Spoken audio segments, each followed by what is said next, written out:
பார்த்துட்டு இருக்கும் எல்லாருக்கும் முதல்ல வணக்கம்.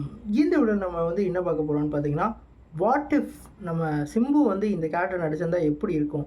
இந்த படம் ஒரு உண்மையிலேயே எப்படி வந்திருக்குன்றதை தான் இந்த வீடியோவில் நம்ம டீட்டெயிலாக டிஸ்கஸ் பண்ண போகிறோம். அதுக்கு முன்னாடி நீங்கள் இந்த சேனலுக்கு புதுசாக தான் சேனல் சப்ஸ்கிரைப் பண்ணி பெல் ஐக்கனோட கிளிக் பண்ணி வச்சுக்கோங்க. வாங்க நம்ம வீடியோக்குள்ளே போகலாம்.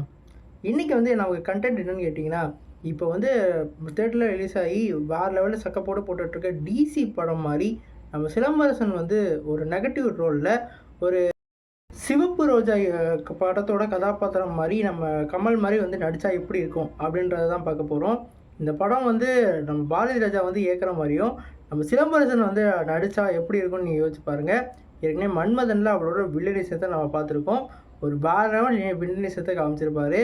இந்த படத்தில் நம்மளோட ஹீரோயினியாக நம்ம டிசியில் நடித்தா அவங்க தான் நடிக்க போகிறாங்க. ஐஸ்வர்யா லக்ஷ்மிக்கு ஒரு கதாபாத்திரத்தை கொடுத்துருவோம். நல்லா இமேஜின் பண்ணிக்கோங்க. இப்படி ஒரு படத்தில் நம்மளோட அவுட் அண்ட் அவுட் ஒரு வில்லன் கதாபாத்திரத்தில் சிலம்பரசன் நடித்தா எப்படி இருக்குன்னு கமெண்ட் பண்ணுங்கள். இன்றைக்கி டிசி படத்தோட அப்டேட்டும் கிடச்சிருக்கு. இந்த படத்துக்கு 50 கோடி வசூலும் பண்ணியிருக்கு. அது மட்டும் இல்லாமல் சன் பிக்சர்ஸோட இன்னொரு ப்ராஜெக்டில் நம்ம லோகேஷ் ஜாயின் பண்ண போகிறதாகவும் சொல்லியிருக்காங்க. கண்டிப்பாக நம்ம சிலம்பரசனுக்கு இந்த மாதிரி ஒரு கதாபாத்திரம் வேறு லெவலில் இருக்கும். அதுதான் இன்றைக்கான வாட் இஃப் கண்டென்ட்டாகவே மேக் பண்ணியிருந்தோம்.